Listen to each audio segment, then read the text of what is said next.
À la une ce soir, le sommet des Nations Unies sur le climat à New York en présence de plusieurs dirigeants, dont le chef de l'État Alassane Ouattara. Autoroute du Nord cet après-midi, 6 blessés, dont 2 gravement dans la collision entre 2 véhicules. Enfin au Nigeria, la rentrée scolaire repoussée par la fièvre Ebola s'est finalement tenue hier. Madame, Monsieur, bonsoir et bienvenue. Le réchauffement climatique au centre du sommet des Nations Unies ouvert aujourd'hui à New York. Les dirigeants du monde entier, dont le président de la République Alassane Ouattara, veulent ainsi donner un nouvel élan aux négociations internationales sur la question. Il s'agit de galvaniser les énergies dans la perspective d'un grand accord international en 2015 à Paris. La route a encore tué dans le district d'Abidjan. Un accident de la circulation s'est produit cet après-midi sur l'autoroute du Nord dans la commune de Yopougon. 6 blessés, dont 2 sont dans un état grave. L'une des voitures accidentées aurait rencontré un problème mécanique. Les sapeurs-pompiers militaires de l'Indénié arrivés sur les lieux du drame ont prodigué les premiers soins aux blessés. Attention, ces images sont très dures. C'est un reportage de Koné Pargasoro commenté par Fatou Fofana. Yopougon, autoroute du Nord, il est 14 h. Un homme en sang couché à même le sol. Non loin de lui, un autre couché sur le ventre. Ces 2 hommes, victimes d'un accident de la circulation, souffrent énormément. L'un sorti de ce camion remorque est immédiatement transporté dans l'ambulance des sapeurs-pompiers militaires, quand l'autre, sorti de la bâchée, reçoit les premiers soins. Le chauffeur du camion remorque donne sa version des faits. Moi, je n'ai rien compris. Quand ça doit arriver, ça arrive. Je partais à Yopougon en dos, quoi. Puis brusquement, je ne sais pas, quelque chose qui est cassé en bas de mon camion, puis ça m'a tiré. Selon le conducteur de la bâchée, ce serait le camion remorque la cause de l'accident. Ce camion, on était sur la même voie. Je vois, il a coupé devant moi. Il nous a cogné, il a freiné. Il voulait dévier, il ne pouvait plus. Il a cogné et puis il nous a menés ici. 6 blessés enregistrés, dans 2 cas graves. C'est le bilan fait par les sapeurs-pompiers militaires sur place. Occasion pour eux d'exhorter les usagers de la route à plus de prudence. Le diabète, un tueur silencieux à combattre. La maladie est causée par une carence ou un défaut d'utilisation de l'insuline, entraînant un excès de sucre dans le sang. Selon des chiffres publiés en 2013, plus de 450 000 diabétiques vivent en Côte d'Ivoire. Et pour contrer la maladie et déceler les premiers signes chez les populations, une organisation non gouvernementale a organisé un dépistage gratuit. C'était à l'église des Assemblées de Dieu dans la commune de Cocody. Serge Gongomin, reportage. Le diabète fragilise la santé des populations dans le silence. C'est ce qu'affirment les responsables de l'ONG Mediapan, c'est-à-dire médecins et paramédicales pour la lutte contre le diabète, ses complications et les maladies métaboliques. Alors, l'ONG initie cette séance de dépistage à Cocody pour permettre aux populations de prendre les précautions face au diabète. Ma mère est décédée dans ce diabète. J'ai aussi mon frère qui est diabétique et moi je souffre d'une hypoglycémie depuis quelques années. On est tous touchés par ce mal-là qui ronge aujourd'hui. Nous ne le savons pas. Et c'est la raison pour laquelle nous faisons ces dépistages-là, pour pouvoir au moins connaître notre statut et puis voir comment est-ce qu'on peut remédier. Dans la mesure où un patient est déclaré positif par le test de dépistage, il devra observer les consignes suivantes. Éviter tout ce qui est sucré, tout ce qui est gras. Il faut faire du sport, il faut avoir une activité physique régulière. La séance de dépistage de l'ONG Mediapan, médecins et paramédicales pour la lutte contre le diabète, ses complications et les maladies métaboliques, prend fin le dimanche prochain. Des verres correcteurs offerts à 33 albinos vivant dans le district d'Abidjan. C'est un don de l'organisation Bien-être des albinos en Côte d'Ivoire. La structure est soutenue par des clubs services internationaux de bénévoles. L'albinisme, vous le savez certainement, peut exposer l'individu à certains problèmes, dont la mauvaise acuité visuelle. On retrouve Serge Gongomin. Maladie génétique incurable, l'albinisme est dû à l'absence de mélanine dans l'organisme, une substance déterminant la couleur du teint, des poils et des yeux. Les albinos sont le plus souvent confrontés à des problèmes de peau et de vue. Bon nombre d'albinos n'arrivent pas à suivre, à aller à l'école à cause d'un problème d'acuité visuelle. Résoudre ces problèmes d'acuité visuelle et permettre à bon nombre d'albinos de continuer leurs études, une journée de remise de verres correcteurs est organisée. L'œuvre est de l'ONG Bédassi, c'est-à-dire Bien-être des albinos de Côte d'Ivoire, en collaboration avec les Lions Club, Abidjan Horizon et Strelizia. Depuis 2 ans, mener des activités pour pouvoir aider cette communauté qui a beaucoup de besoins.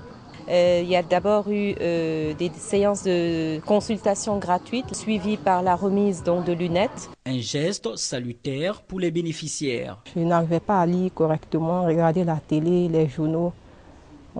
Aujourd'hui, je me sens bien parce que c'est un grand soulagement. Au total, 33 albinos du district d'Abidjan ont reçu ces verres. Cette initiative sera reconduite dans quelques jours pour les albinos résidant à Bouaké. Revenons à présent sur la célébration de la Journée internationale de la paix le 21 septembre dernier. La ville d'Aboisseau, dans le sud-est du pays, a accueilli une rencontre dédiée à la paix autour du thème « Comment contribuer à bâtir la paix en Côte d'Ivoire ». C'est une initiative de l'organisation non gouvernementale Agir pour la paix et le bien-être. Les temps forts avec Michel Mambo. Comment chacun à son niveau peut-il contribuer à bâtir la paix en Côte d'Ivoire ? Question au centre des échanges lors d'une rencontre entre autorités administratives, chefs coutumiers et religieux et autres cadres de la région du Sud Komoué. Rencontre qui s'est tenue à la cour royale de Krenjabo en présence de Sa Majesté Nana Amon Ndoufou V. 3 heures de partage d'expériences et de sensibilisation qui auront permis aux participants de comprendre l'intérêt de la paix sociale en Côte d'Ivoire. L'initiative est de l'ONG APBE, Agir pour la paix et le bien-être, une ONG qui, selon son président Kofi Amani, est à l'œuvre depuis 2011 pour une Côte d'Ivoire paisible et développée. C'est pas, on n'a pas la paix pour un seul jour. C'est comme quelqu'un, il a mangé aujourd'hui, demain il doit manger, après-demain il doit manger, et ainsi de suite. Et même plusieurs fois plus tard. La paix, c'est quelque chose dans ce sens-là, constante, quotidienne.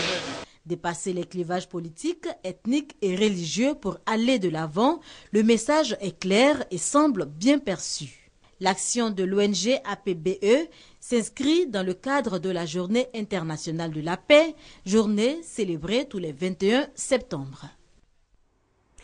L'Organisation mondiale de la santé met en garde aujourd'hui. L'épidémie d'Ebola risque de contaminer 20 000 personnes d'ici à novembre prochain si rien n'est fait pour renforcer les moyens de lutte.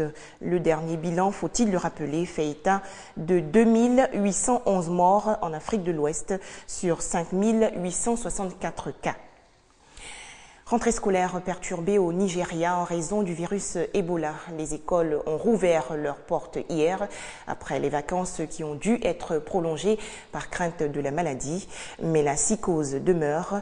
Dans les villes de Lagos et de Port Harcourt, les enfants devront patienter encore un peu, à savoir jusqu'au 8 octobre prochain. Premier jour d'école et premier contrôle pour ces élèves d'Abuja. La vérification de la température est l'une des consignes imposées par le gouvernement nigérian pour cette rentrée 2014.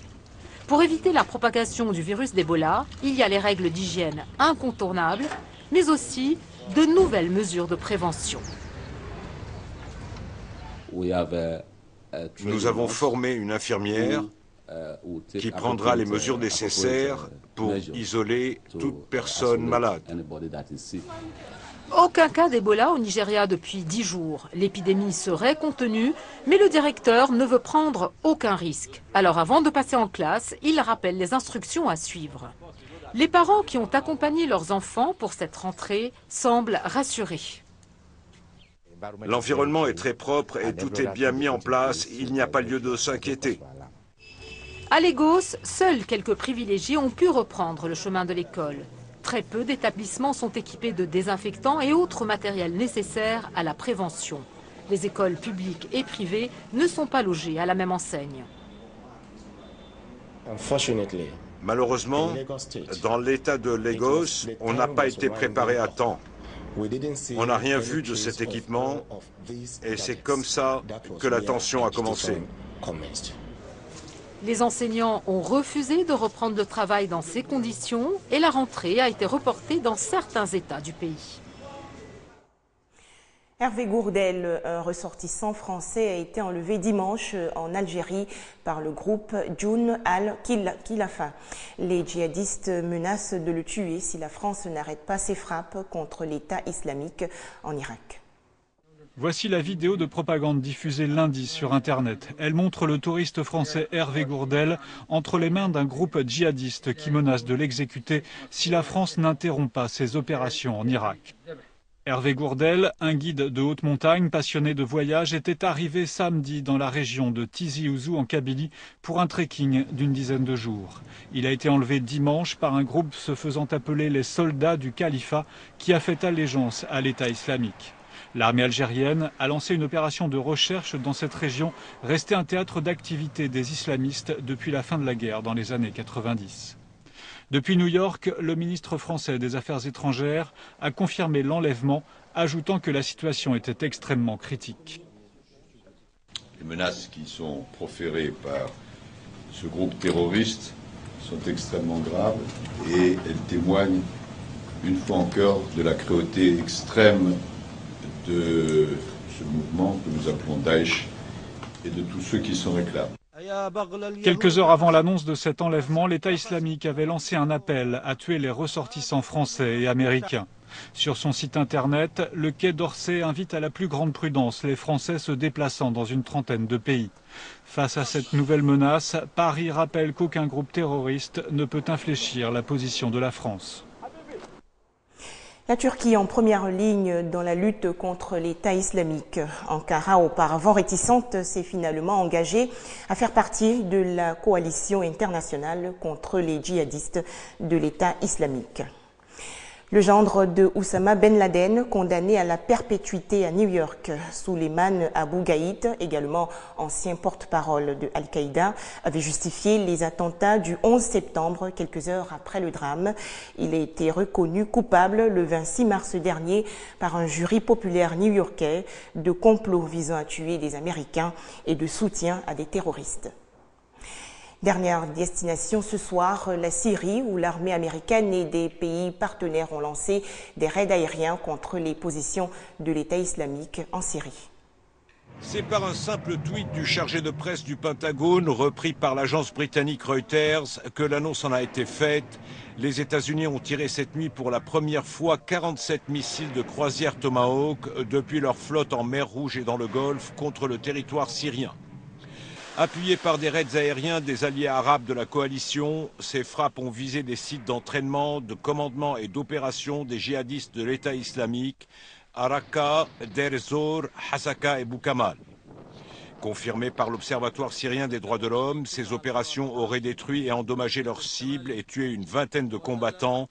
Un document vidéo des dégâts à Idlib circulant sur les réseaux sociaux a même dénoncé la présence de victimes civiles sous ces décombres. La Jordanie a confirmé sa participation à ces opérations d'envergure qui devraient se poursuivre, excluant toutefois l'envoi de troupes au sol. Je ne pense pas que quiconque parle ou attende des forces étrangères au sol. En Irak, ce sont les Irakiens qui peuvent œuvrer avec un soutien de la coalition. Et en Syrie, c'est l'opposition syrienne, l'opposition modérée, qui fait le travail contre les extrémistes. Une attitude partagée par la France, dont les frappes se limitent toujours au territoire irakien. Nous estimons qu'un soutien à l'opposition modérée pour combattre à la fois Bachar et Daesh est une nécessité. Pour toute réaction, la télévision syrienne a révélé à la mi-journée que Damas avait été informé de ces frappes par un courrier de John Kerry et indiqué que la Syrie poursuivait elle aussi sa guerre contre les djihadistes. C'est d'ailleurs en menant une attaque contre leur position dans la région du Golan qu'un avion syrien a été abattu par la défense israélienne sans aucune riposte de la part du régime. Voilà, c'est la fin de cette édition. Merci à vous tous de votre attention.